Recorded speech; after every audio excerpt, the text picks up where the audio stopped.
Dr. Gayatri?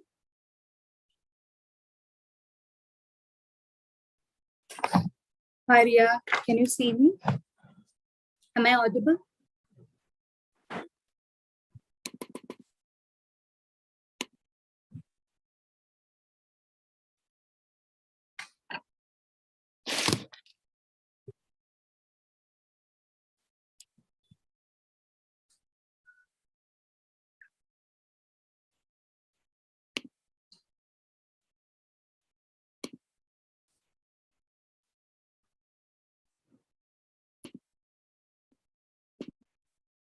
Can you hear me? Yes, I can. Can you hear me?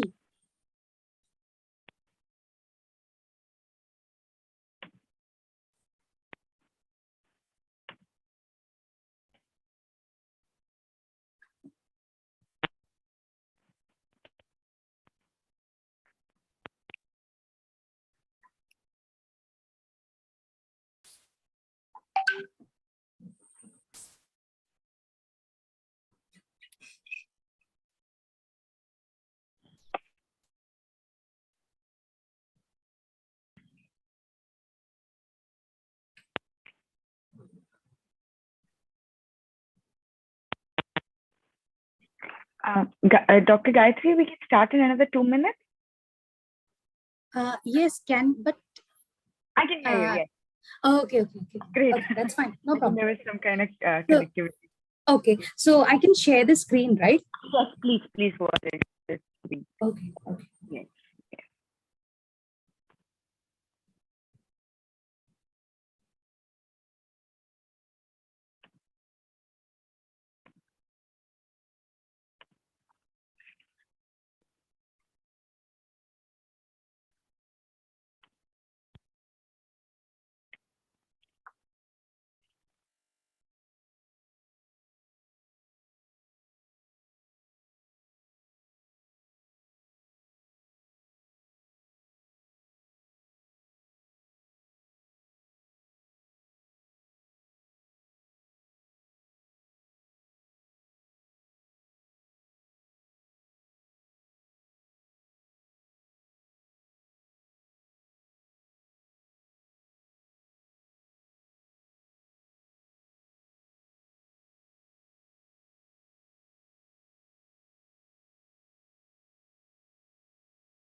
Hi, Dr. Gayatri.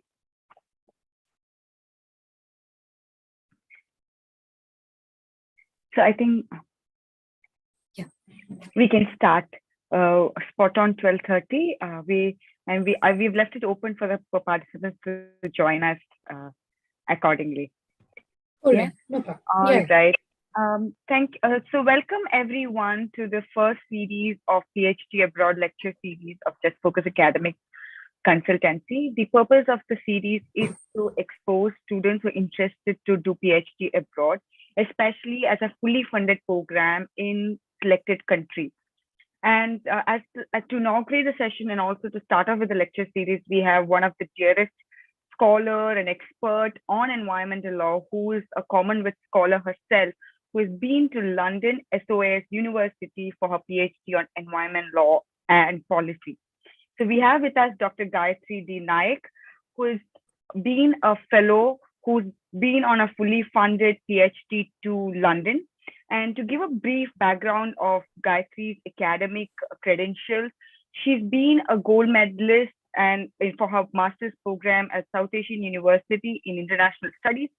Also, she's been one of the toppers for her graduation program. Apart from her academic credentials as gold medalist, she's also had multiple number of research publications, worked with exemplary experts on water law and environmental law. I believe there's no better person to actually start off with such a lecture series who's experienced it herself. And what is important for us is her experience is not something age old. She's been a scholar for an academic year that's recently completed. Gayatri, which year where you post your PhD on 2021 or 20? PhD. Completion, yes. I graduated this year, 2022. 2022. So we know the fresh hand experience of how a scholar must be preparing themselves to obtain a fully funded PhD abroad. Therefore, I now take this pleasure and privilege to invite Dr. Gayatri to interact with the scholars who would be giving a light on how to go about with preparing a proposal, reaching out to professors, also about availing different scholarships. Dr. Gayatri, the floor is yours. Thank you, Ria, and Just Focus Academy for having me here. And it's a very, I'm very enthusiastic to discuss the experience of doing a PhD and if my experience could guide at least one among you to approach UK universities for a PhD, then that would be really, really wonderful. So before we start, let me assure you, this is, I think let's move forward in an informal way, not too much formal. So I just want to know, is there anyone who has seriously tried for a PhD? I'm not asking about planning. Have you ever tried for a PhD in the UK? Anyone? And any inputs from your experience?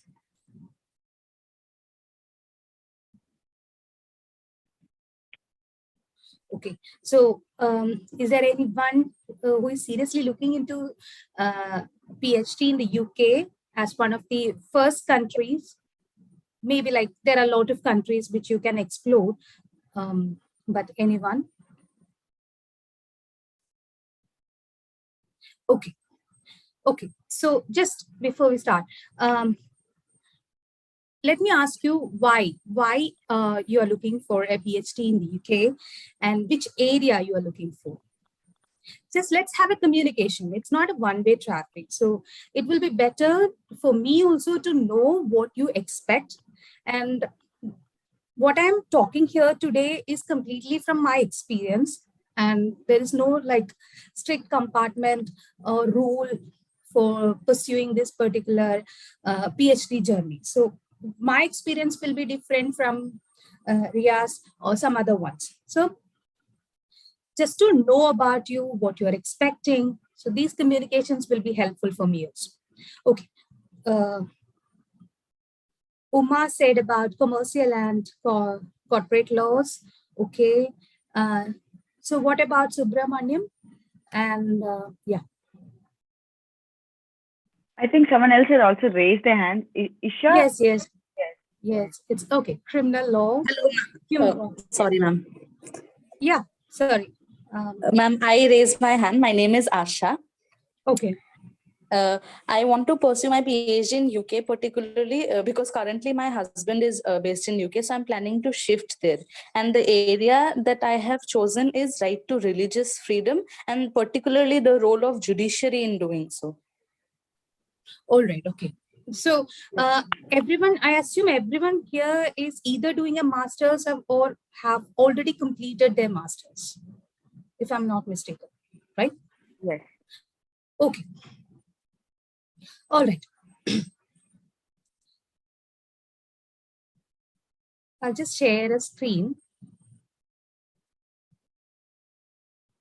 Can you see this screen? Okay.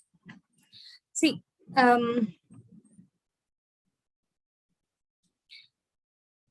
before moving on to this screen and the details there, I'll just share my experience. And first of all, I never wanted to do a PhD abroad. I didn't have any idea about it. But one of my teacher at the South Asian University, when I joined for my master's, then she inspired me to actually apply for a PhD abroad. And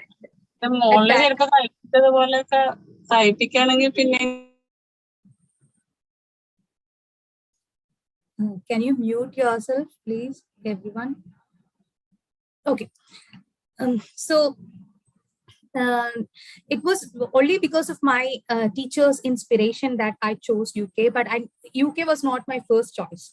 I just wanted to do a PhD abroad. Then she only guided me, why not UK? UK is the best place for a scholar from India because we are following a common law system and the universities there are very prestigious. And, there are a lot of scholarships also available, which are more prestigious. So that inspired me to find out which area I have to do. I didn't have any idea. So, but it was only during the final stage of my LLM that I decided, okay, environmental law is going to be my area. And out of environmental law, water law will be mother core area, which I have to research on. So, when I just Google, I saw a lot of universities there. We know many of the universities like Oxford, Cambridge. Just give me 1 minute. But I never wanted to hunt universities like that, because for a PhD, what we have to focus is on our research area. So, for example, please don't feel bad or like it might be repetitive, because my area is water. Why I'm using or stressing this topic is just to give you an idea how it's not complicated. So from my experience, you can understand that how you can relate your areas also. In my case, I wanted to do a PhD in water law, and that too focusing on India. So I wanted to hunt a university or a professor who is working on water issues, who have research experience or work experience, or at least some knowledge about the Indian situation or a South Asian situation.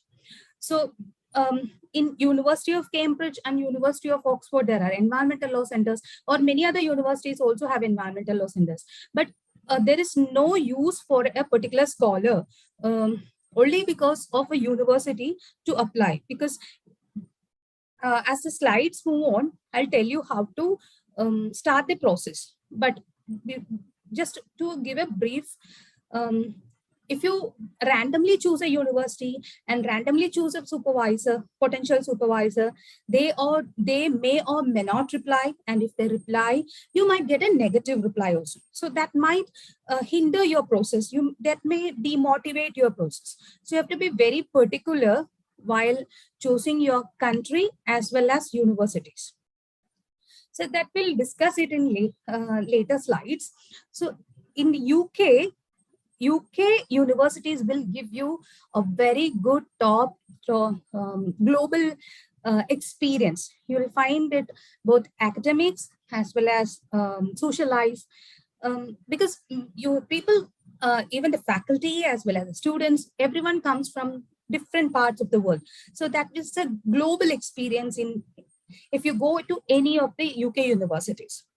And you will also get a global exposure. You know, when you try for something, at least for a conference, if you try from India, you may or may not find accepted. Mostly we find it as rejected, or even in publications also. But if it is a UK university, because the university has a good reputation, and assuming that your profile and everything is good, you may have more chances of acceptance for publications as well as conferences. This is not an isolated experience. Many of the top teachers also, they share this experience because the reputation of that university actually matters. That is why people choose UK for their PhD. Then if you are in London, you have got a lot of libraries around, like British Library is one of the largest libraries in the world, and it is easy to access. There's no fees for, just like, you know, in India, if you are a scholar and if you want to access another university's library, then there is a lot of procedures, isn't it? Some of you might know, even when you go for a moot court and court preparation, if you are in one particular university, then you have to write a letter, recommendation, then a fee, all these things happen. But in the UK, you need not pay any single fees. If you have a student ID card of one particular university, then that can be used for any university, any libraries around that particular city, or sometimes outside cities also. So we have for libraries like British Library, then Institute of Advanced Legal Studies, particularly those who are focusing on international law, corporate law. Then because these libraries, it's like Ielts. Ielts is an institute under the University of London, and there is a British Institute of International and Comparative Law working there also. So there are a lot of opportunities for you to interact with scholars, but those conferences are pretty costlier, but at least you have access to these things. Then now after 2021, they have reopened this graduate route visa or the post-study work visa. Earlier it was not there. So you could also apply for this post-study work visa if you want to continue in the UK. So these are some of the benefits which you will get if you're applying for a PhD or a master's in the UK. So these are some tips which I find myself like, no need to be panicked when you apply, because it's UK, it might be costly. No, we need not be any rich for applying for a PhD or a master's in the UK. Every time, see, from my experience, before I applied, some of my friends and relatives told me that the best way to go to the universities abroad is to go and approach some consulting agencies, like, you know, you might have heard about Chopra's or Advice and all those things. So the application process will be smoothened if you approach these type of professional agencies. But it need not, you need not go through that way. You just can apply directly like you apply into any universities in India. Only thing is that you have to know the procedure properly, the timeline. That's the only thing which you have to be very careful. Then what we need is basically a transcript as well as certificates. Transcripts means the mark sheets and certificates. So that you have to collect it from your current universities. Why I'm stressing this is because, you know, in Indian universities, particularly in Kerala, the state universities might delay with the process of issuing certificates and mark sheets. So before the deadlines comes up, make sure that you have everything in your hand. Then language test sheet like IELTS and 3 academic references. So we'll have a look into, yes, Asha, do you have any question? Yes, ma'am. Regarding the language test sheet, So do we have to sit for IELTS or some other exams like that, or is there any alternative that we can provide to that? Maybe a certificate stating that the master's course was taught in English or something to that effect. Is that acceptable, ma'am? No, no, no. Since we are, see, the criteria is not that we have done a master's or bachelor's in English medium. The thing is that India is not an English speaking country. We are not native English speakers. So to whichever country you're applying for, they will ask for your English language certificate. That is either IELTS or TOEFL. So in the UK, it's IELTS. Mostly it is preferred, and that's more easier than the other one, because that's applied to US. So you have to mandatorily take a test, language test. But I'll tell you, when you apply for a PhD, I mean, okay, I'll just come back to the IELTS test. When I discuss about the timeline, then I'll give you a brief example, like how at what time you need to take. When you apply, you need not have an IELTS test. You can take it later also. So that is possible. That will, I'll tell you. Okay, ma'am. Thank you, ma'am. Okay. Okay. Full screen.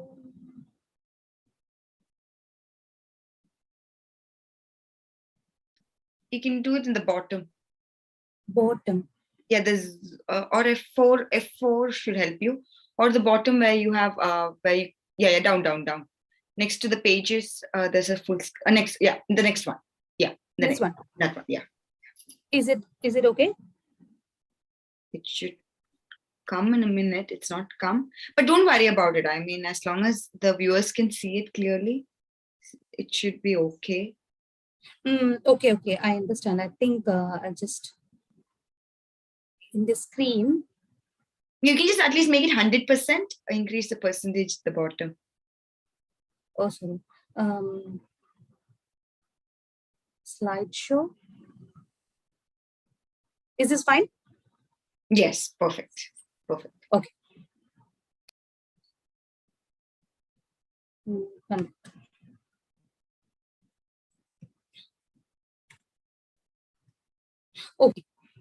So let's move on. See, there are two ways of doing a PhD in the UK. Like some people, for example, like me, I went directly for a PhD. But some of my friends, what they have done is they went for a second master's. Then that 1 year gave them enough time to get acquainted with the supervisors there. Say, for example, in the same universities, then they can apply for a PhD, which will be better. I mean, they chose that method as a better method for convenience. So that you can do. But the drawback of the second method is that you have to spend money for the masters. So only if you get a scholarship for masters, then that method is perfectly fine. So some of them who have been able to get a scholarship for masters, that 1 year they came to know about their experience for the masters, because what we experience in India for masters and for in the UK is different. The entire curriculum is different. So whatever the thing is, that 1 year gave them a full time for contacting the supervisor, writing a proposal, because they're in touch with the supervisor. So that's one of the ways you can also avail. So if you dare not, I mean, if you are feeling afraid of applying for a direct PhD, you can take this route also. So, okay. So whenever you start thinking about a PhD, you should have an idea on your topic. I told you my topic was environmental law. So for example, you all might have learned about environmental law. We have a lot of things happening around the world in the topic of environmental law. But how will I identify a particular topic? And that topic should be very, it should not be too broad. It should not be too narrow. So that, because our PhD is going to be around 4 years in the UK. Because 3 years, they won't allow. Mostly it will take 3.5 to 4 years for your PhD, because 3 years, they'll give you time for your research. And the fourth year is actually the fourth start writing period. That's where actually your writing, serious writing starts up. That doesn't mean that you are not writing previously, but editing and all those things. So serious, the fourth year will be very serious for you as a writing year. So these 4 years, you have to identify a topic which will give you a timeline of 4 years for your research. So the first step is, if you have identified the topic, for example, let's take, you had mentioned that it should neither be too broad nor too narrow. Why should it not be too narrow? See, too narrow in the sense, you should have something for your research, something to do a research for 4 years, right? If it is very narrow, they will say that this topic you can take for your research article. So that happens. For example, my own personal experience was when I did my master's dissertation, and that was on groundwater law I mean, a comparative study with the international legal framework and Indian legal framework. I contacted one senior staff in my university who have worked a little bit on water issues, but it was not his area. I mean, environmental law was not his area, but because he has done a paper on that area and published it. So I felt, because he's also senior staff, I should contact him first. So when I went and asked him, he on the outset, he rejected the topic. He said, you're not going to, you will not be able to write an LLM dissertation on this topic, because this topic is going to give you materials only for a research article, a journal article. Journal article means 12,000 words. For master's dissertation, 12,000 words is acceptable. But still then, he was not ready to accept that topic. See, remember, that was not his area also, prime area also, but he rejected. And when I decided to move on to with this topic, because there was enough material for me to research, he came during my synopsis defense, again rejection. But hopefully the subject expert and other faculty supported me to continue this topic. Then I wrote the dissertation in that topic itself. And fortunately, I was able to get guidance from my potential supervisor for PhD during my master's. So that was a help for me to start my preparation for PhD. So why I said this is because if that happened for a master's dissertation, this might have a problem for PhD also. So, for example, what you say, human rights. I could write on like human right to water or human right to food. That's fine, but that can be a very narrow topic also. That can be a very broad topic also. So identify an area in that human rights. Say, for example, if I take human right to food, that human right to food, I mean, it's not like you are going to examine whether right to food is a human right or right to food is a constitutional right. So that will be very narrow. But that itself, that topic can be very broader as well as very narrow depending on your focus area. For example, in the food, you can just inquire whether, say, apply the capability approach by Professor Sen, then make it a very broader thing, which will give you a 4-year time gap. And whether it's like, for example, right to food is whether it is implemented as an entitlement, whether people get their rights implemented. So, I mean, there are a lot of things which you have to focus on while writing a proposal. But don't be panicked. Whatever you write, keep it with you. When you discuss it with your potential supervisor, that I'll tell you, then you can always revise these things. He or she will be able to guide you. So that is the benefit of this foreign PhDs. Before you start PhD, that's what I'm saying. So the first thing is, let's say I have identified the topic as human rights. And like I think Uma if I'm not mistaken, she said about religious freedom. So I've decided, okay, I'm going to do research on religious freedom. Then what will be the next step? I have to search on the universities which are focusing on human rights issues. So that's the first step.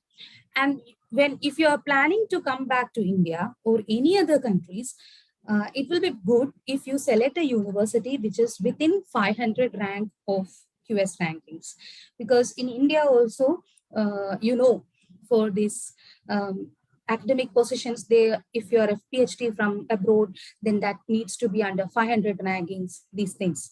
Practically speaking, what is the merit? I don't know, but technically on the paper, we need this 500 ranking for universities. So that is very important, because that will give you a reputation, because you are from this particular universities who have done your PhD. So all these things matter, maybe because of that. Then, okay, then you have to see, sorry. In universities also, there is a problem. If you say, for example, I identified, like take the topic of human rights, the religious freedom. So what happens is I identified the topic and I decided there are a lot of universities like Oxford, Cambridge, although say University of London. And in SOAS also we have a lot of research going on gender issues, religious issues. So all this. So I told you four different universities. One is Oxford, Cambridge, University of London. Then SOAS is also under University of London, but that is completely now autonomous. So since it is autonomous, you have different requirements for each university. Imagine your first choice is Oxford. Okay. Then you have to check their requirements. Only if you have 75% for your bachelor's degree, then they will consider your application for PhD. That is a headache. So even if you have a research going on this topic in University of Oxford or Cambridge, because you don't have a 75% marks for your bachelor's, not master's, bachelor's, you are ineligible to apply. You may be able to apply, but they will not consider your application. So that is a drawback that you have to check whenever you check your university's requirements. Second thing, some universities may have requirements for your master's degree. Say dissertation should have minimum merit, or sometimes they will say minimum merit in the sense their merit will be our distinction. So there is a difference in marking system. Minimum they require is 2:1. So 2:1, I think it's second class. So 2:2 is the second class. So 2:2 they will accept, but for scholarship consideration, then they will ask for your dissertation marks also. So if there is any master's student here, please focus on your master's dissertation. Try to get as much as mark for your dissertation, minimum 75%. That will make your way easy for your scholarships. So if everything is done, universities are fine. I chose one university. So what will be next? I have to check whether there is a supervisor who is, 79 to 83 marks is fine. See, I think this is is this mark from a state university? I mean, not a private university, I hope. If it is a state university, then that will be fine. Okay, this is the general criteria which I told you, and rest it will depend upon your supervisor's support. That I'll tell you. So the next step is I have to find out a supervisor. Then what to do? I have to hunt for the university webpage, whether there is anyone who is doing on gender studies or religious studies. There also, please note, many of the the professors there. Not only there, anywhere. They might have different research areas portrayed as their research interest in their profiles. Please don't go blindly behind that, because there is no cost attached for writing in my research areas. Like, see, my name is environmental law. I can write human rights, I can write tort, I can write constitution. A list of papers can be written as my research interest, but I may not research in that area. So beware of that. Human rights is a general area which anyone can write. In that case, just focus on their research publications. They might have written a book, they might have written a research article or a project, done a project. So just have a look around their research outputs also. There you will get an idea, okay, this person has done something on the religious interest. Then one more thing you have to focus is, for example, a European professor might have done a religious study, but that might be, his area might be in Africa or Indonesia. What use you will have if you contact this type of professors? No. He or she should have at least some knowledge about your area.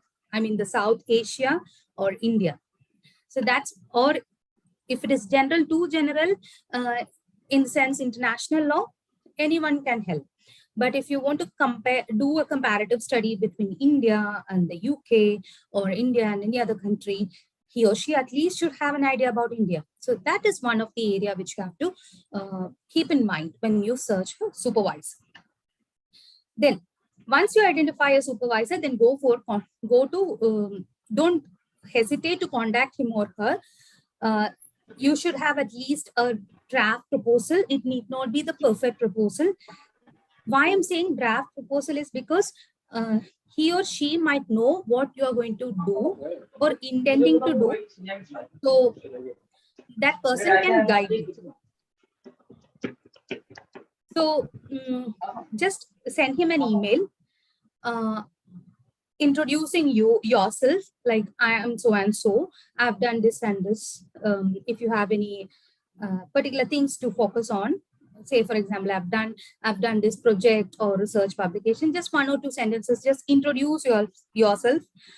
Then say, I am interested in doing a PhD and I found your profile as interesting.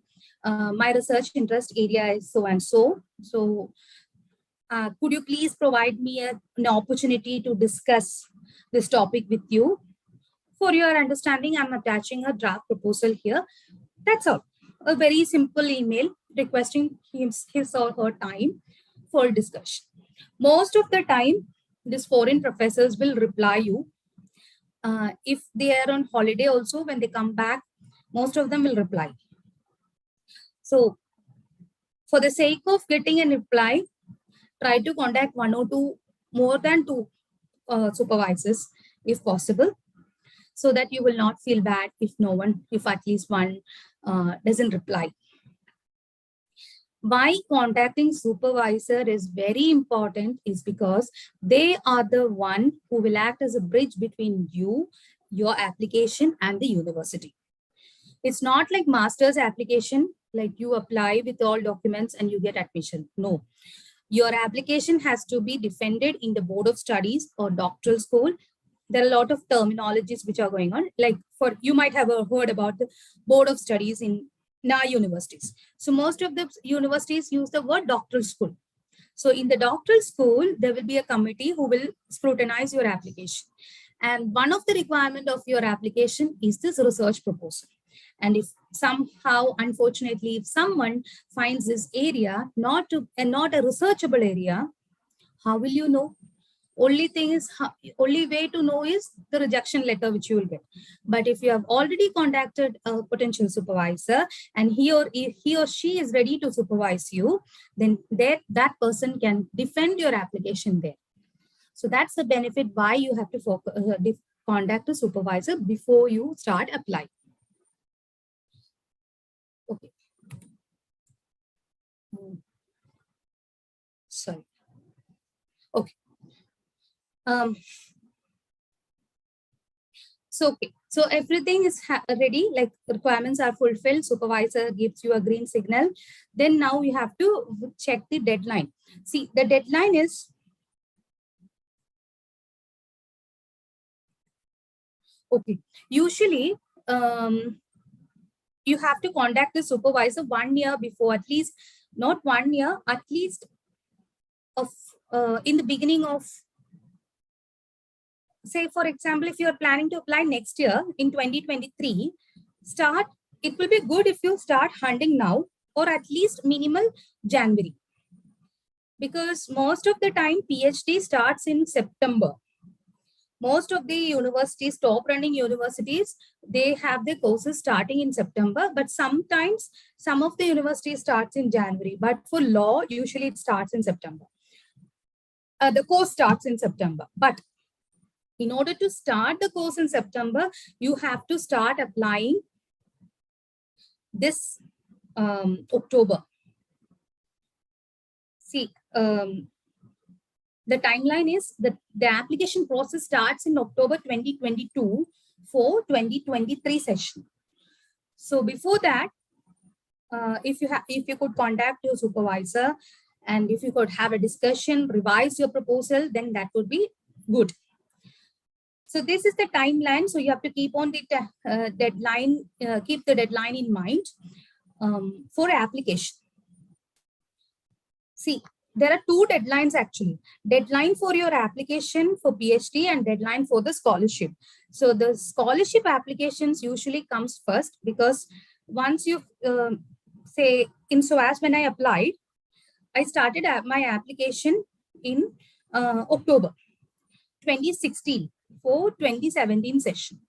So the deadline was, if you complete your application for PhD before December, I think 2nd or December 7th of 2016, then they will consider my application for doctoral scholarship. But if I apply in January, then my application will not be considered for scholarship.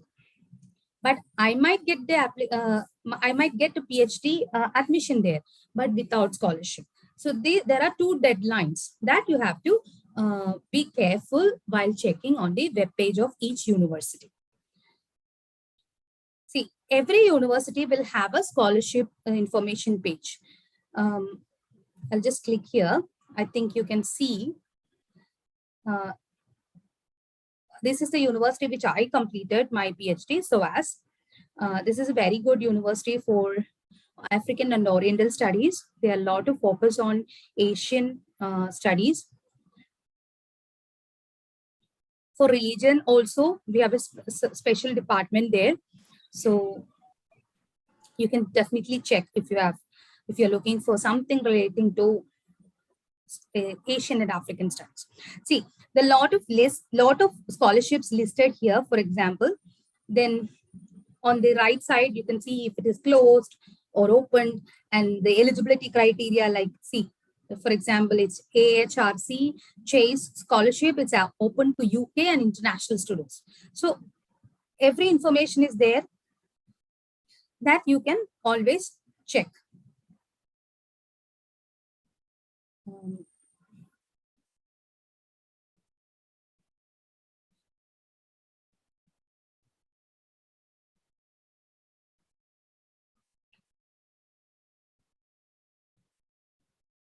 Okay, give me 1 minute. Sorry, I'm not good in technical things. How will I resume my slideshow? You can go back to from the current slide.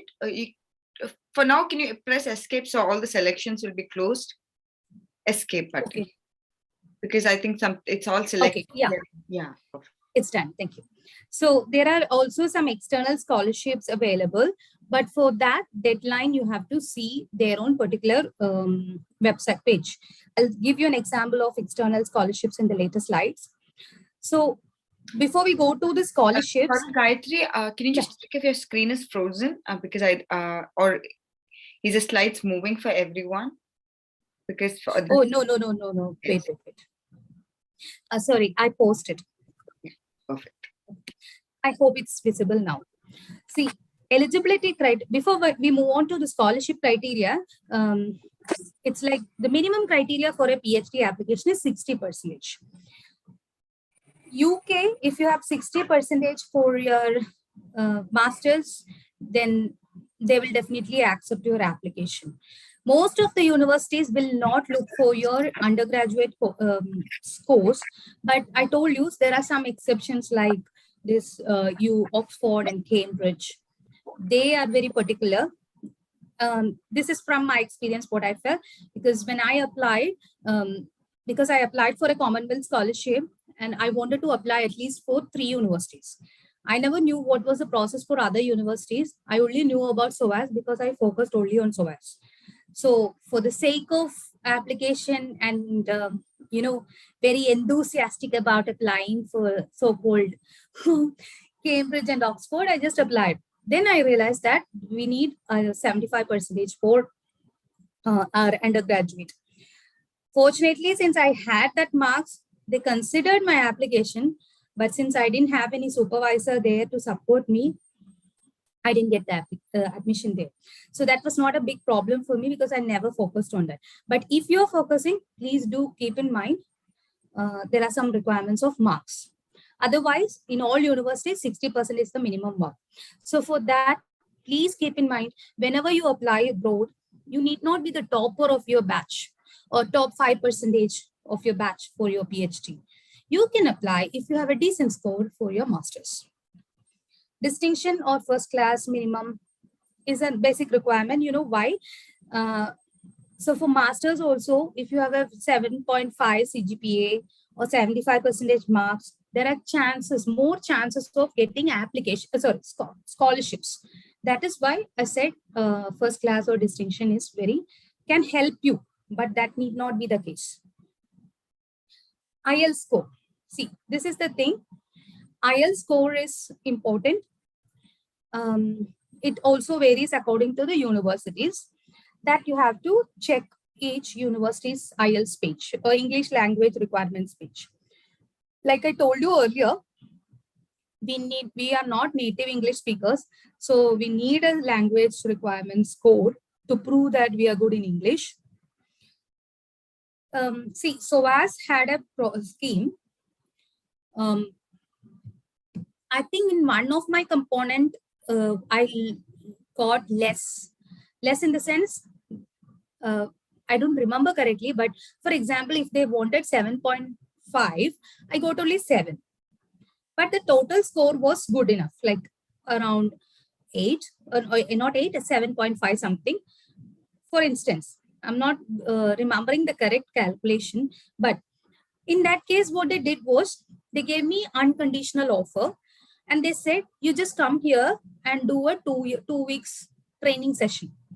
That was free. So that also will be possible in most of the universities. So that's the advantage there. Ielts, when you apply, that's the point which I wanted to tell you earlier. When you start applying in October, say I'm applying for the next year. I started the process in October, November. But I know I don't have any Ielts score. That is perfectly fine. You will have time until next July to get an Ielts score. For me, when I applied, I never had an Ielts score because I never seriously thought of a PhD. If I got a PhD, that's fine. And if only with a scholarship only, then I could go. So I waited for my whole process to complete. Then when I got my scholarship confirmed, then I went and applied for an Ielts score. Ielts examination, because for me the 17,000 rupees at that time was very huge and I never wanted to do at risk. If I didn't get any scholarship, I won't go. So why should I take an Ielts? That was my approach. But if you have an Ielts score earlier also, then that will be good, because you need not focus or you need not worry about improving your Ielts score. So if you have it already, then that's good, because that is valid for 2 years. Anytime you can apply.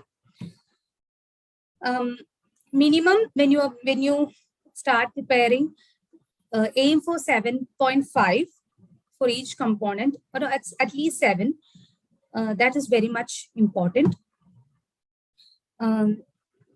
If you don't have an Ielts score when you apply and when your decision comes, your offer will be conditional offer. Conditional on, in the sense, conditional when till you submit your Ielts score.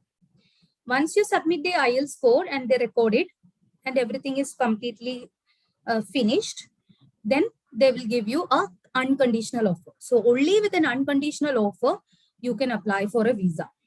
So these are these technical conditions.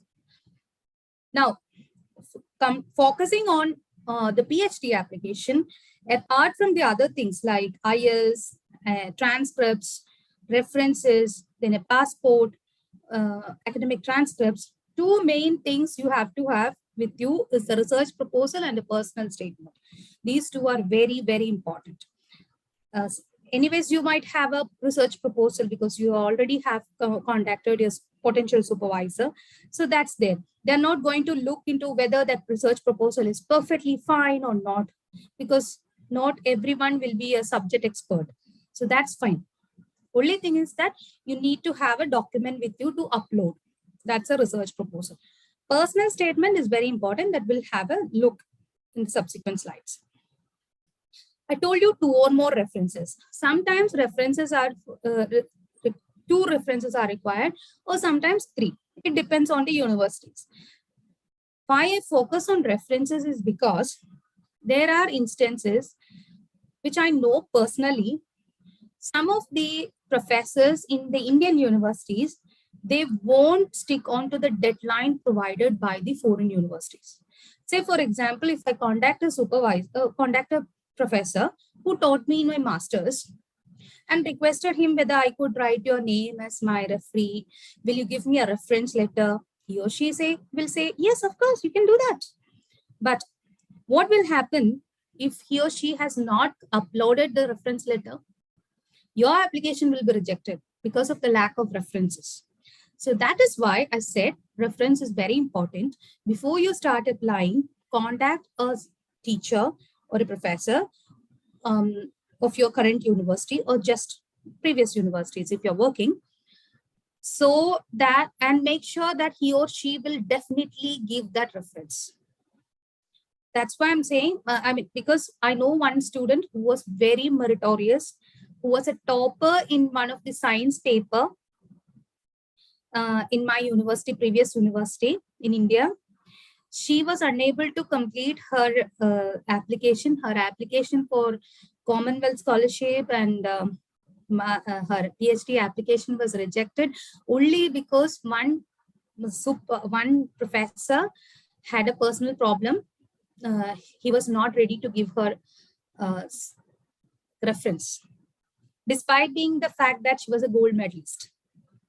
You know, reason? She did not apply for a PhD under him in that university. That was the reason. So these things are there. Don't take it on the face value. These are things which are there hidden. So make sure that the teacher is very approachable and he or she gives you. And also take the prior consent of the professors. Do have a follow-up email or call him or her to remind him or her that deadline is this, so and please give it.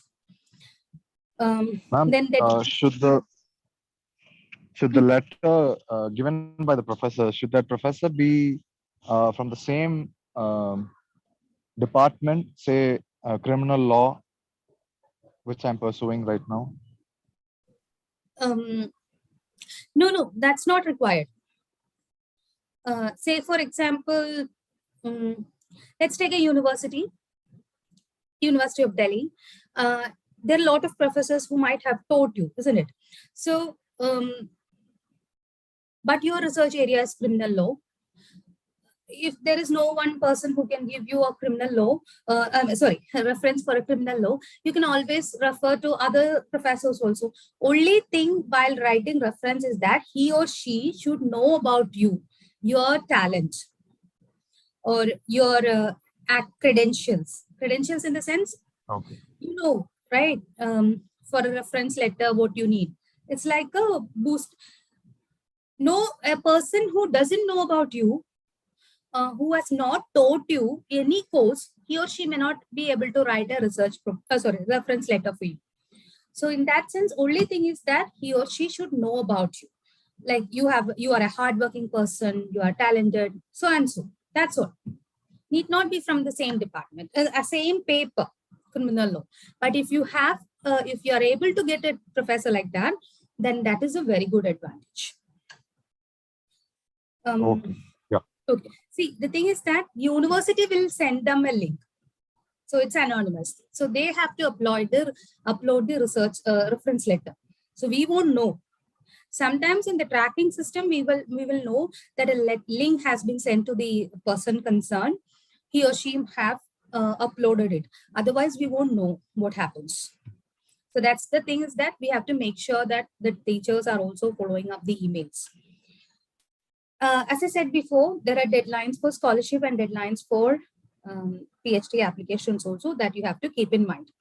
So once everything is done, application is done, decisions will be out by around 12 weeks for PhD, and for masters it will be around 4 to 8 weeks. Sometimes, the offer will be either conditional or unconditional. Conditional in the sense there might be something which your application lacks. Say, for example, this Ielts score or your final degree certificate. That may also be late, no? Because you might have uploaded a provisional certificate. That's fine. So they will give you time for uploading it. Once you've done it, then they will help you to confirm the application. Once the offer has turned to be unconditional, then they will give you a number, student number, CAS number. That number is very much required for your visa application. Unless you don't get that number issued by the university, the visa application process will be rejected.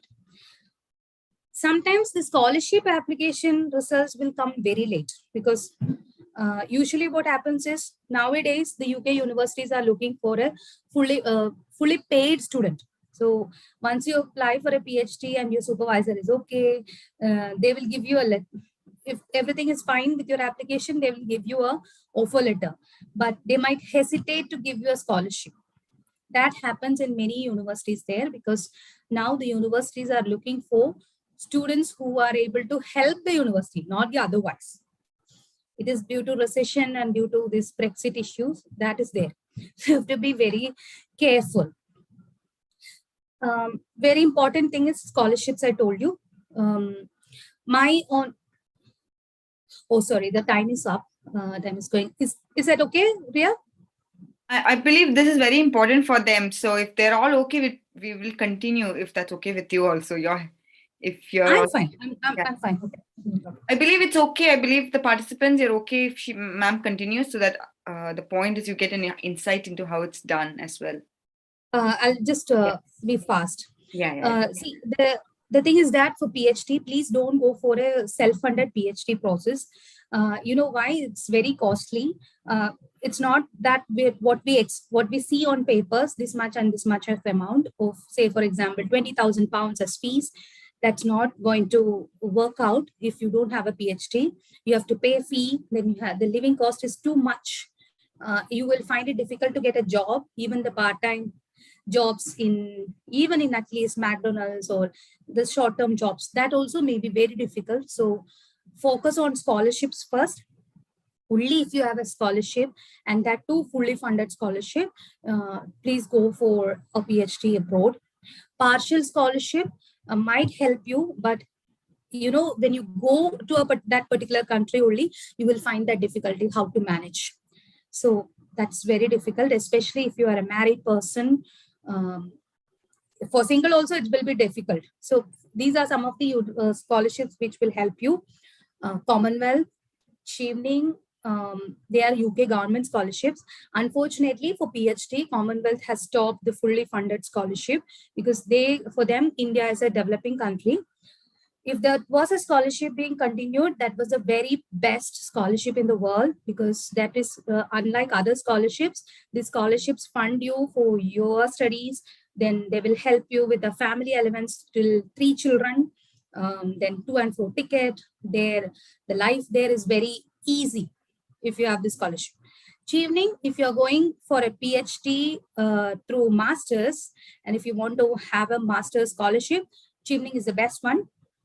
For Chevening, if any one of you is looking for a master's scholarship in the UK, and if you have 2 years work experience, apply for Chevening. That's another wonderful scholarship which you can apply for masters only. But the drawback is that you have to come back to your home country for 2 years, work in the country, then only you will be able to apply for a PhD. That is the drawback.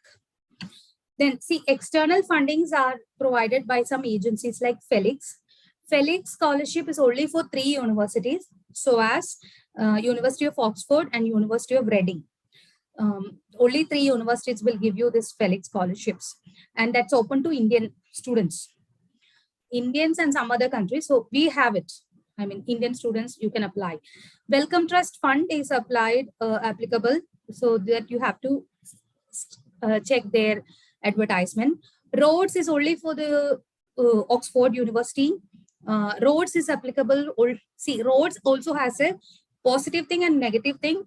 Rhodes will help you for your studies in the University of Oxford, but I think you have to be below 25 or 27 years. 25 for masters and 27 for PhD. So that's the one of the drawback there.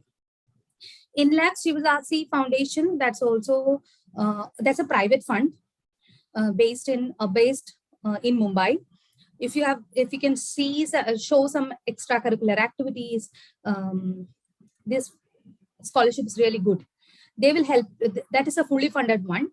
I mean, they won't support your travel and all those things, I think, if I'm not wrong, but the tuition fees will be tuition fees and living cost in the UK will be covered by the scholarships. And there is another scholarship which I forgot to add, J.N. Tata Endowment Award, J.N. Tata scholarship.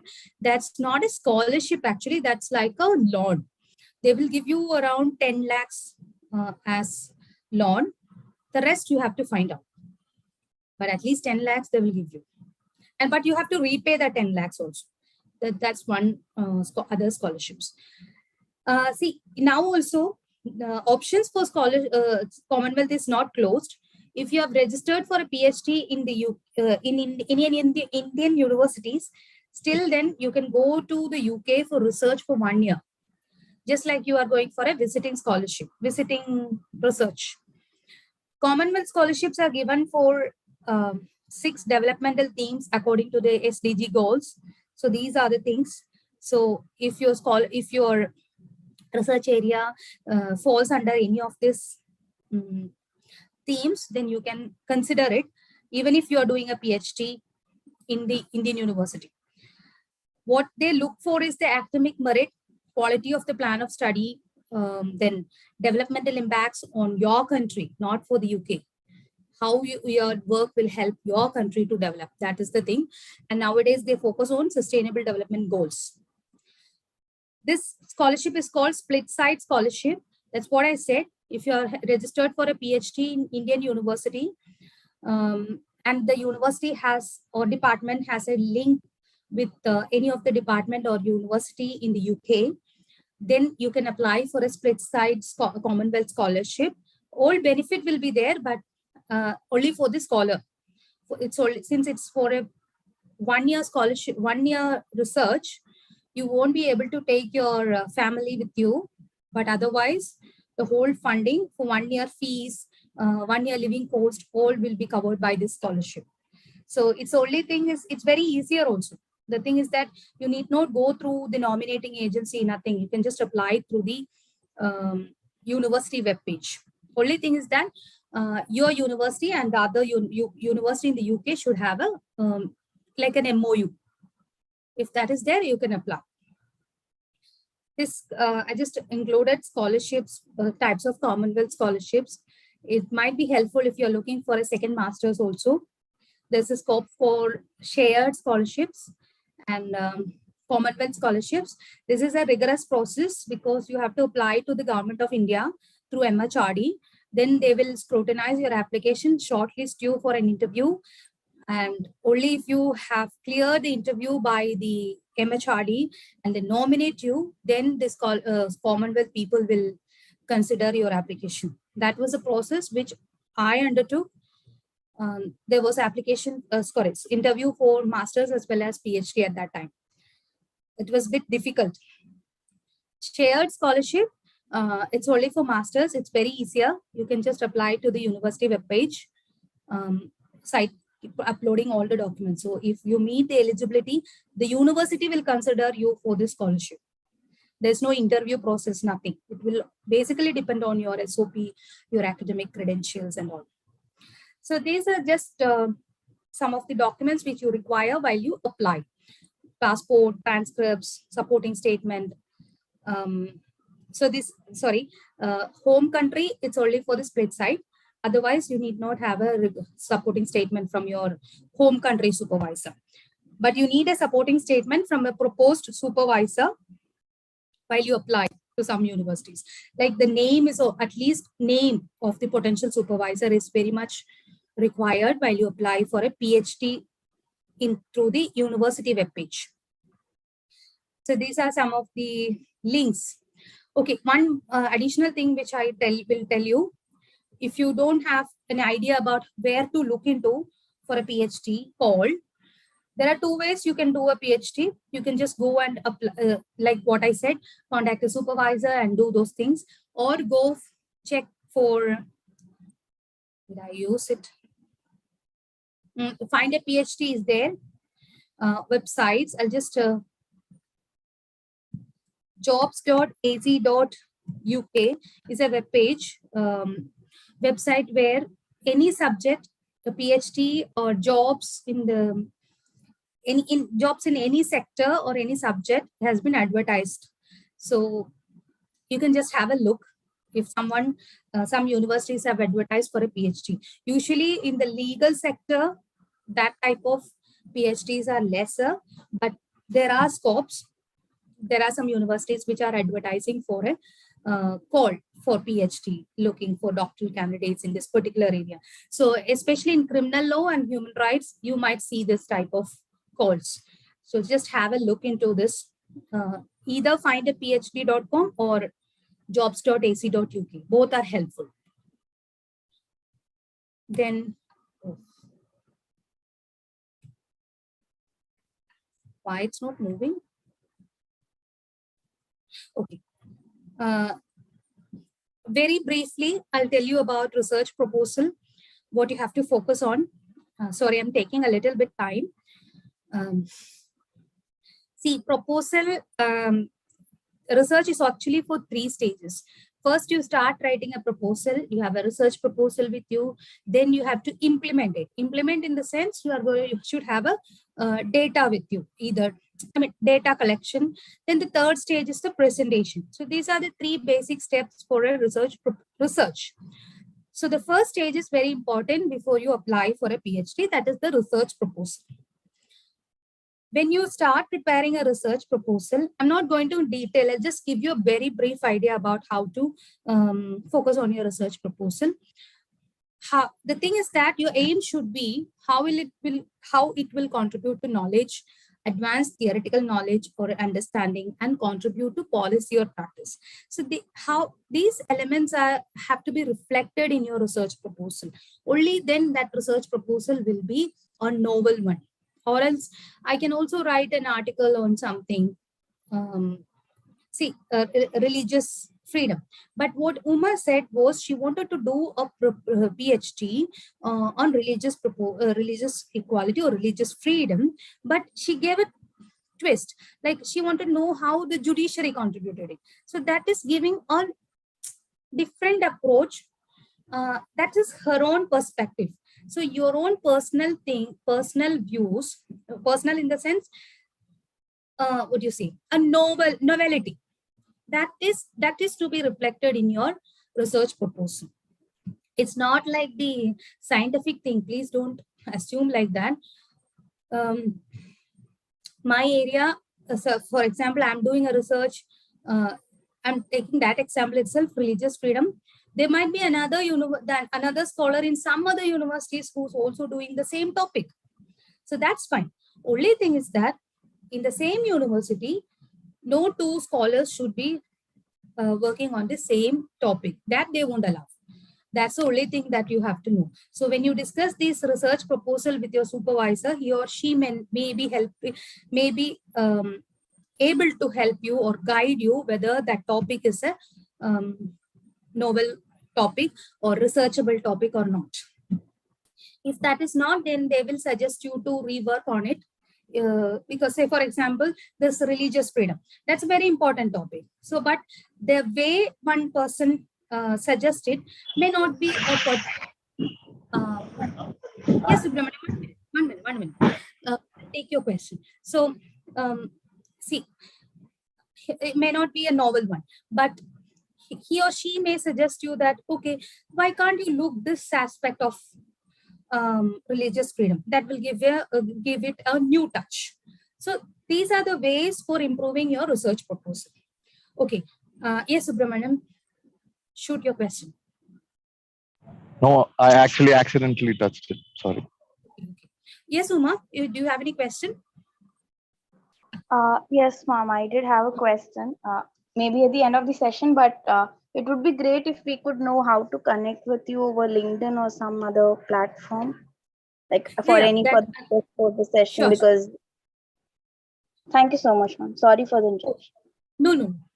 That I'll give you my contact details, so no problem for that. See, always remember this writing research proposal is very much irritating process.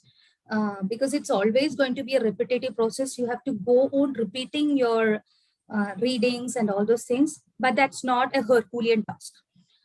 Whatever idea you have, just put on the paper, rework it, relook it and rework it. That's the thing which you can have that's how you can have a good research proposal.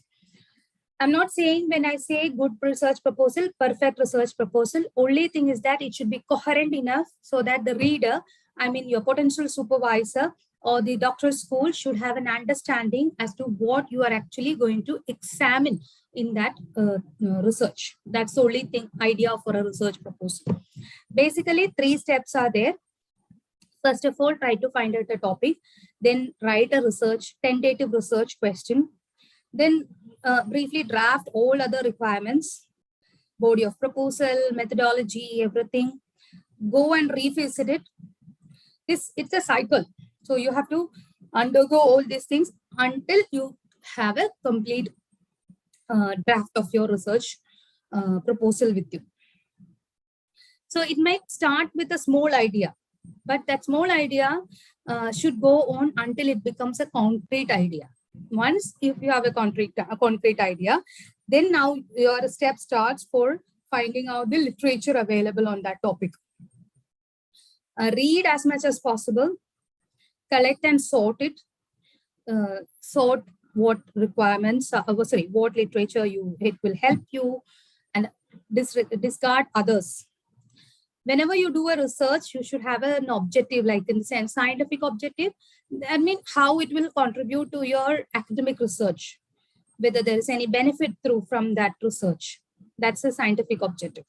Social objective, is there any social impacts which your research can do? For example, policy framework. You're suggesting something which could help improve a policy framework in the country. So that has a social objective. And then personal objective. Personal objective in the sense, what personal benefits will it give it for you? For example, mine was like, I told you, it was in water sector. So my personal benefit was, scientific objective was, that has an academic potential, because groundwater issues, there was a lot of research going on in hydrology or other department, but from the legal perspective, from the topic which I have done was very less, because I try to link groundwater regulation and water subsidies. So I didn't find any research in that. So that was a novel approach. So that supported my academic objective.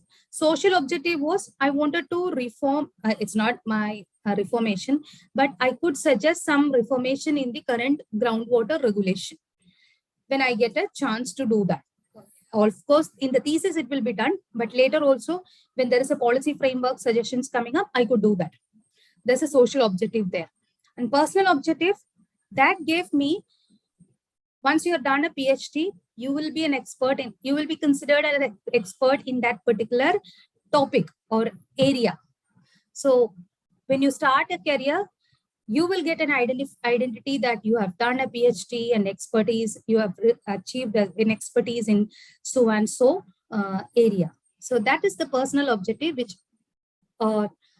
thesis will give you or a research will give you. Components, this is general thing which you all might know. There should be an introduction, background, theoretical framework. Theoretical framework in the sense, whether, for example, when I said I'm going to, I did it on the water sector.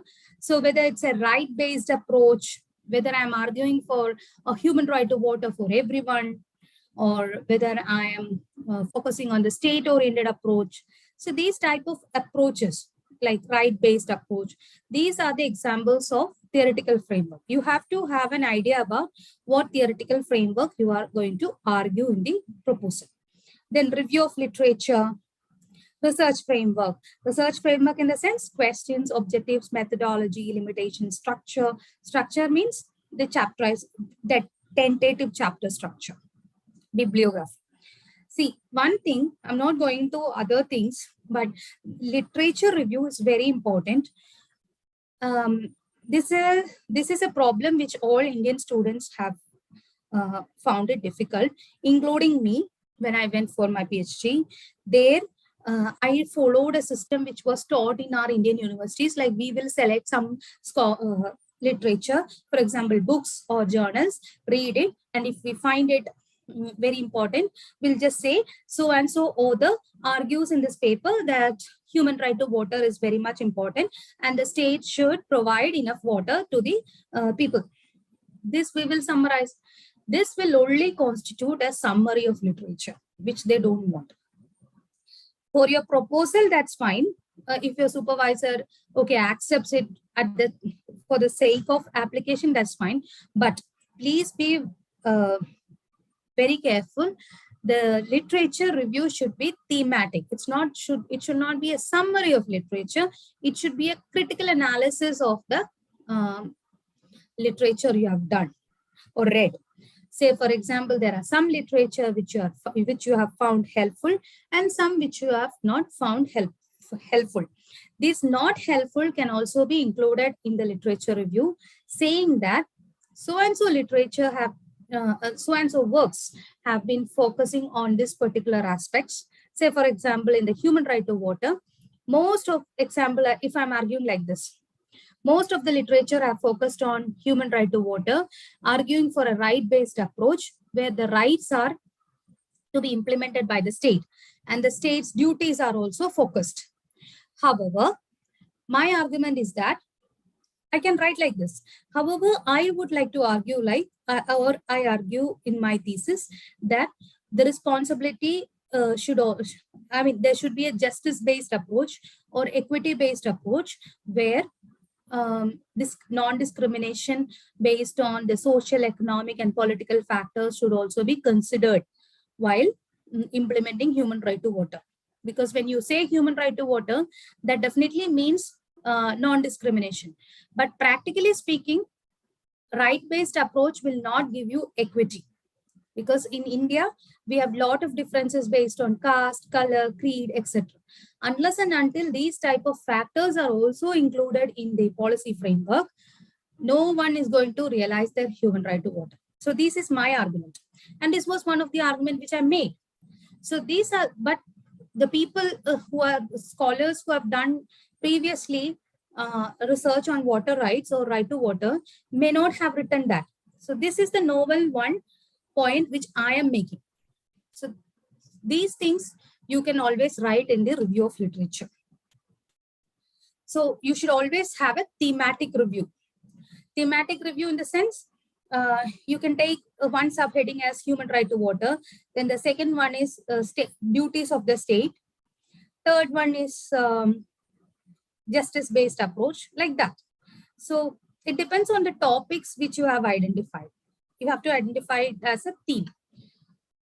Okay, these are few tips which you have to keep in mind while doing review of literature.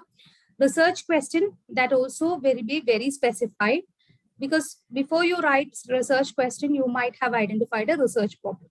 So it will be a restated or specified question format of this research problem, which you are doing it in the research question. Why research question is very important? It will be on that basis your thesis will be evaluated even till Viva.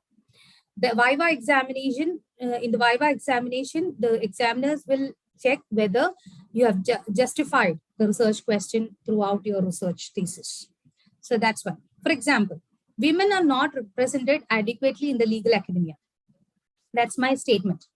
So what can be some of the research questions? What is the percentage of women in legal academia in India? Or why they are unrepresented or underrepresented? So these are some of the questions which you can find from this small statement or the problem statement, women are not represented adequately in legal academia. Just very brief example. In main research questions, you can also include sub-questions also. Better when you write, just take two main questions. That's more than enough. Or if you want to divide it into sub-questions, under main question, just include only two sub-questions. So you will have total 2 main questions and 2 sub-questions each. So 6. That's more than enough for your research. But it will depend upon the idea which you receive from your supervisor. If he is not satisfied, if he is satisfied, he or she is satisfied with 2 research questions, that's basically enough.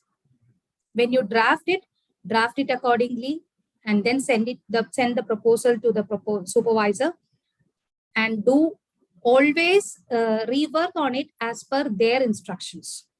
Please don't hesitate to do that. Methodology is very much important. You have to identify whether it will be a doctrinal, empirical, or comparative research. Should have a preliminary idea. This should also be discussed with your supervisor. The thing is that you should be able to justify your choosing of methodology. Most of the universities, they promote empirical research. In SOAS, where I've done my PhD, they were very eager to know about what happens in the field. So they gave us 1 year time period for field work. First year, you will go and study their courses. Like they will give you a research methodology class and all those things. Then you have to defend your final proposal. Then you can go for a field work for 1 year, come back, and then complete your research. So this happens in the UK universities. That is the advantage there. Objective scope and limitation is also very much important, because why? This research is going to be for 3 or 4 years. That's why I said it should not be too broad. It should not be too narrow. When you write research proposal, some of the universities might require you to show a timeline. Say, for example, what will you do in the first year? What will you do in the second year? What will you do in the third year? Usually it's not a mandatory thing, but some universities might require it. So please check the requirements of a research proposal in the university which you are applying for. Structure should also be coherent. Everything the basic thing or motto of your research proposal, writing your research proposal, is that you should reflect a coherence in your arguments and the structure. This is only for your application process. Once you get application process done, once you get scholarship, once you start doing your PhD in the UK with your supervisor support, you will be able to modify it. And it's only after the end of the first year, you will have a good research proposal with you for your next 3 years. So that's only for the sake of application that you need a research proposal at the outset now. Then another important thing is SOP. SOP is important for your admission as well as scholarship applications. Sometimes 2 separate SOPs are required, I mean for admission and scholarships. So writing should also be very crucial. Some tips: Whenever you write an SOP, highlight your academic achievements, which includes both marks and all those things, extracurricular activities. If you are in teaching career or research career, focus on that. Whatever you feel that it is your achievement, focus on that. But please don't focus on that I'm a good singer, I'm good at painter and all those things. That's not the aim. Rationale, then why you have chosen this university. This is for your admission process and little bit on their research. For example, I said my topic was water law and policy. That is why I chose SOAS as my institution. They have a water department in the legal department as well as developmental studies. So they have a water justice department, water law and justice department, where I will benefit. I wrote like that will benefit my research. So most of the universities are eagerly looking for what is happening in the global south. They don't want to know about what happens in their countries. So highlight on that aspect, like in India, I want to do a research on India or South Asia or the global south, because these are the things which are problematic there, like that. Then one important thing is what will you bring to the university and what will the university bring to you. So these are the two things you have to highlight in your SOP. See, so as I told you, they have a water department. So what my positive points of SOAS for me was, it will help me to interact with scholars from different parts of the world, global south and global north, about the water issues across the world. So otherwise in my other universities, which I don't get it. So these are the highlights which SOAS will give me. What could I bring there? I could bring experience from global south, India, or if I have a ground experience, that will be beneficial for the university's research. So these are the things which you have to highlight in your SOP. Please do keep in mind, it's not a repetition of your CV, just like everyone tells you while you write a covering letter. Aim is to know the purpose of selecting that university and the rationale and the benefit which you will get from that university. If you have any doubt, if you are able to contact a supervisor in your current university, if you have a mentor, a reliable person who can check your SOP, then that is very beneficial to reframe it. Please don't compare with others' writing. It's your personal thing. So it's your personal ideas which are reflected there. Scholarships also require an SOP.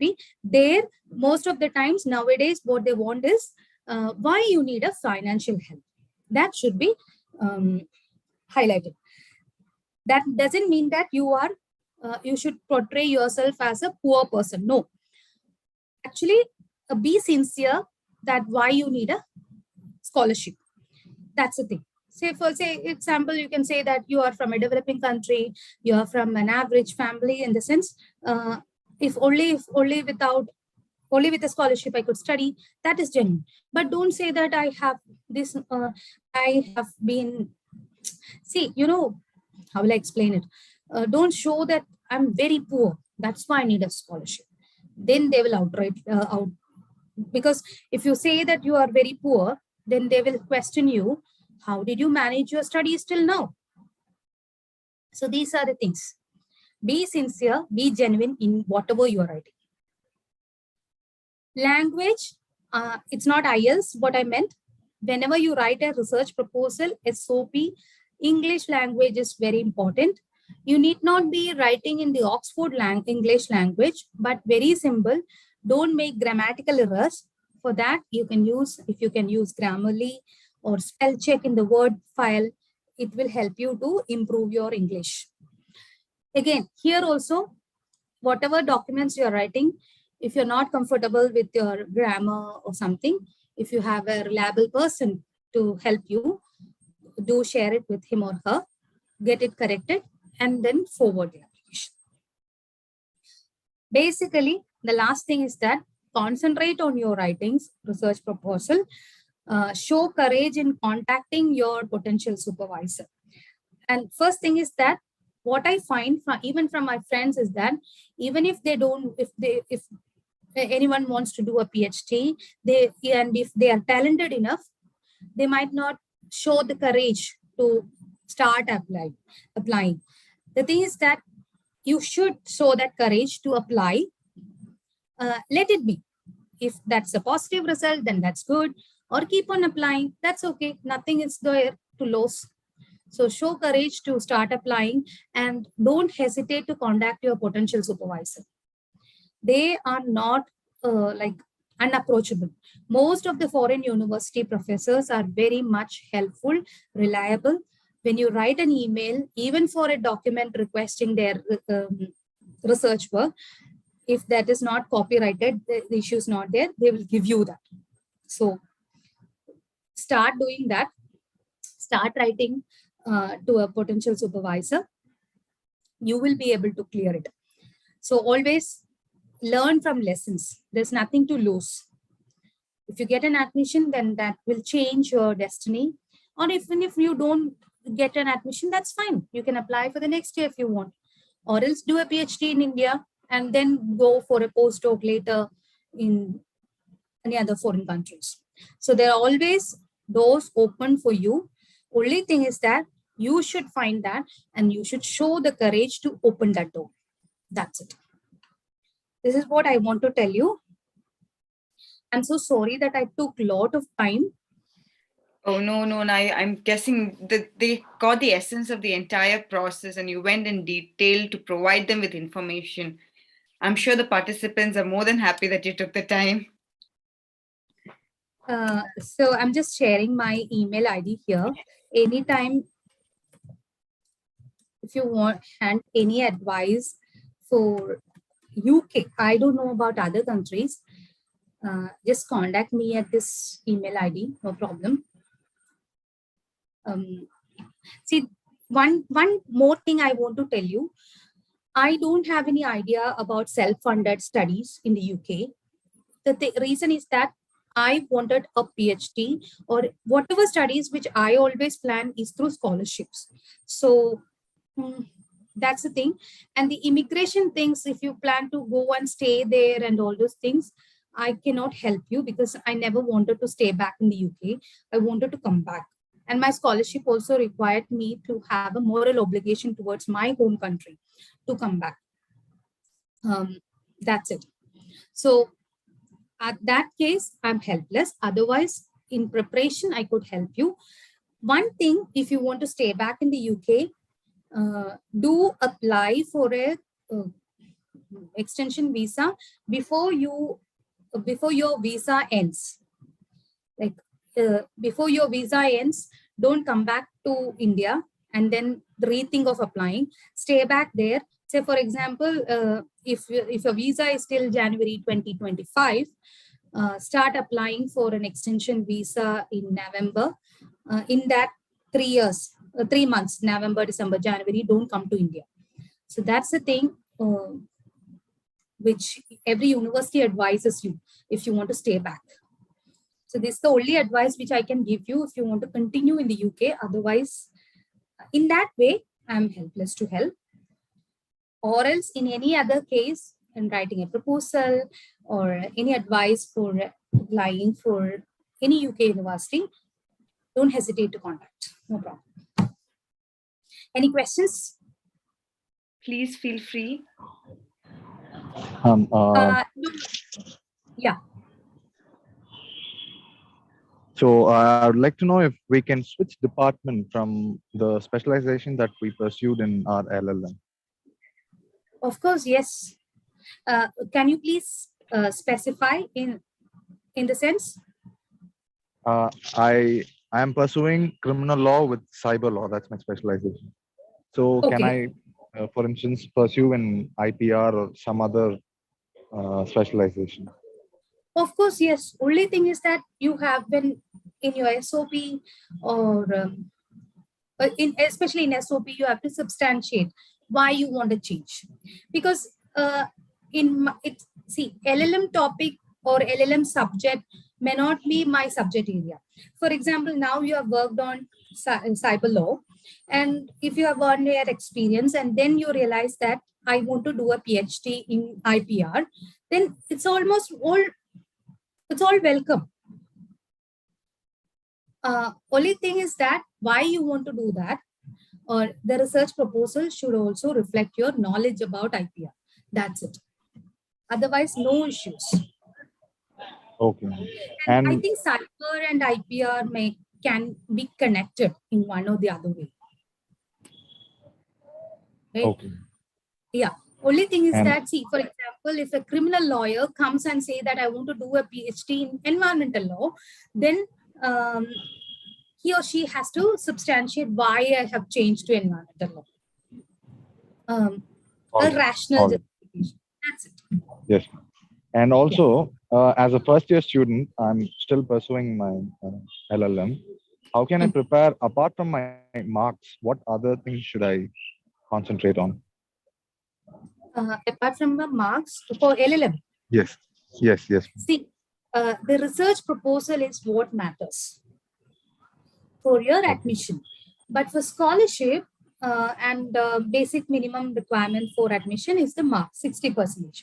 60% is the admission criteria. But if you want a scholarship from the university, like the doctoral scholarships, if you can get a good score, say 70-75%, then that will improve your chances of your scholarship. I mean, that doesn't guarantee completely a scholarship, but in chances of getting scholarship, say from 60% will go to 90%. That's it. Otherwise, focus on the research topic and research proposal. Okay. Since Like you're in first year, you can start. publishing papers, will those help now? Publishing papers? Yes, of course. Yes, of course, it will help. But it need not be the main criteria. You know, when I applied, I never had anything with me. So I'm not saying that it should be the case, but focus on, if you're publishing paper, focus on good publishing houses, not these student-run journals in India. If you can say in India, if it is a UGC care list, then that's fine. Or if you can write a paper in international publications, that will give you more advantage. All right. Now, my final question is whether you can suggest some Indian and international publication forums. In which area? In criminal law or in law in general. Law in see that's another thing which you have to focus on. If I'm not mistaken, you said you want to do a PhD in IPR, right? No, that I just wanted to clarify that. No, I'm saying, see, yeah, if you want to do a PhD in a particular area or particular subject, find journals, say for example, IPR journals. In India, that's fine. Say for example, GILI, Journal of Indian Legal Law Institute is good enough. So these type of, they are law journals which publishes articles in any law like human rights, criminal law, that's fine.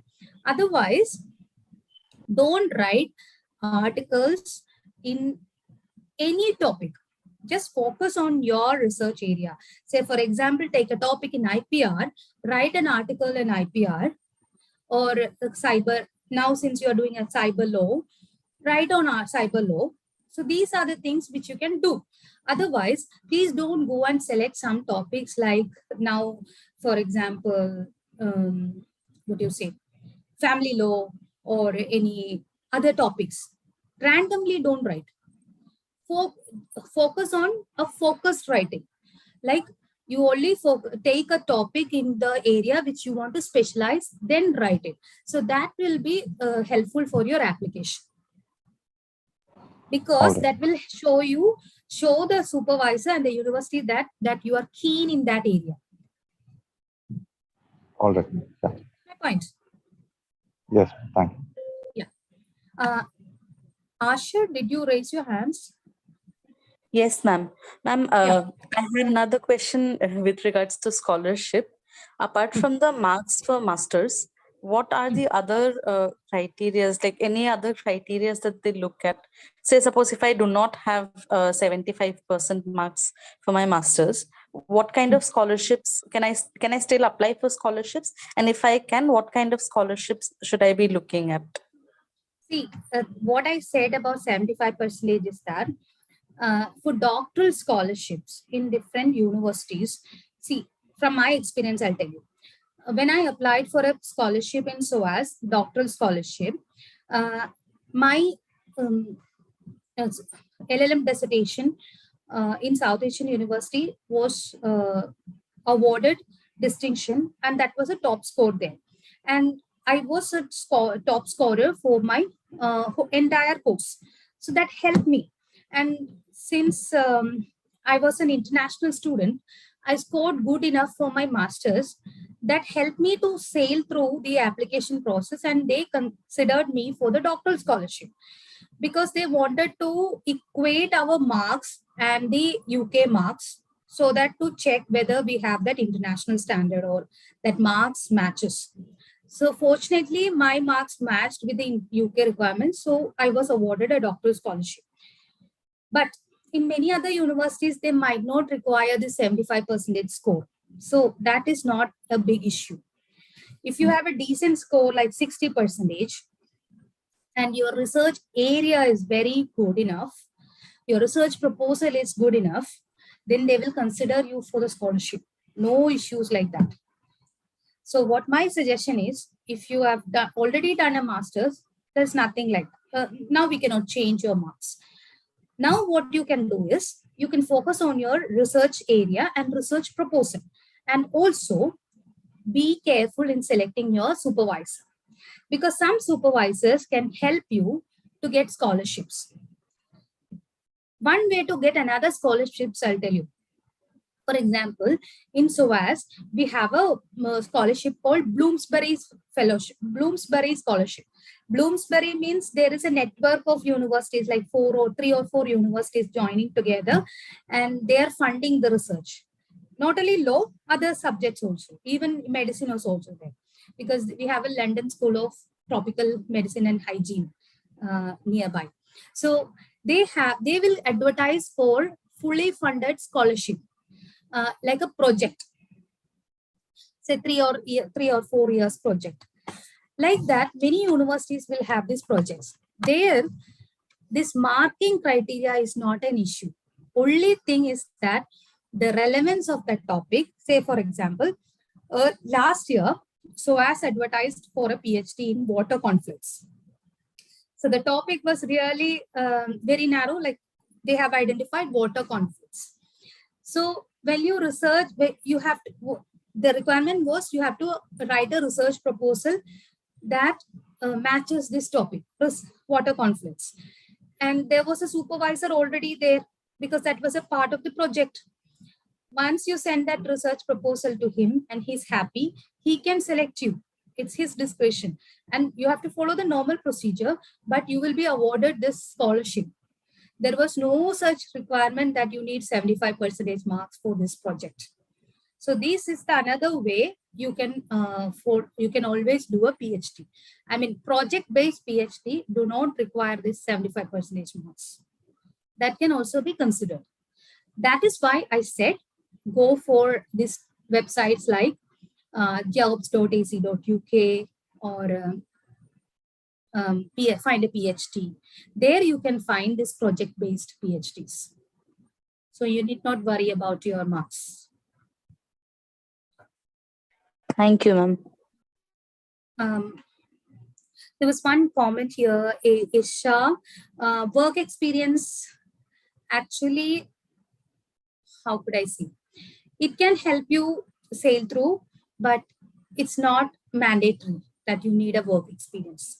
For example, if you are in teaching profession, then it will help you to identify your area better than a person who doesn't have a teaching experience, because you're always reading and reading the topics or which you can easily identify. Otherwise also, if you don't have a teaching experience, that won't matter. So both are fine. I never had any work experience when I applied. So Is advocacy experience relevant? For your application, Yes, ma'am. that you can always show in SOP, but that is not a mandatory thing. Or how it will help, I don't think it's relevant, because advocacy is different from research, no? So, but if you have a research experience, that will be an advantage. Okay. But see, no experience is denied, but if whatever things you have there, you can see advocacy experience. You can use it for your sake of application. In the sense, for example, if you have done something on cyber law and you have done a advocacy, if you're practicing as an advocate focusing on cyber law, then you can definitely use that experience, isn't it? Citing that these are the issues which have been identified while I did my advocacy. So that is an advantage. Yes. Yes. The only thing is that you have to relate it, how that experience will help you, how you reflect that in your SOP matters. Okay. I believe everyone had a wonderful session about interacting and finding out how how the process proceeds, and likewise. I'm really thankful, Gayatri ma'am, for sharing your contact details with the participants. I hope they get back to you about with details about proposal and otherwise. Yeah. So if it's okay, I think it's time for us to wind up. Ma'am, Thank you so much, ma'am. It was a very much insightful experience and getting to know. Thank you for the wonderful session. Thanks a lot. I'm also happy to hear that. I'm happy to take any questions later also. Please don't hesitate to contact if you need any help. And I strongly say that you should apply. Show courage. That's the thing which you have to show, use it now. So please do try. And if you try and if you get it, please let us also know. Yes, yes. Things have done. At least one of you benefited by the session. It's a success for us, right? So Yeah. it's amazing that we had such a wonderful platform course, to have this discussion, and you were all such enthusiastic participants, keen to gather information and to proceed with it. And I hope all of you put to use, and you're benefited by the entire process.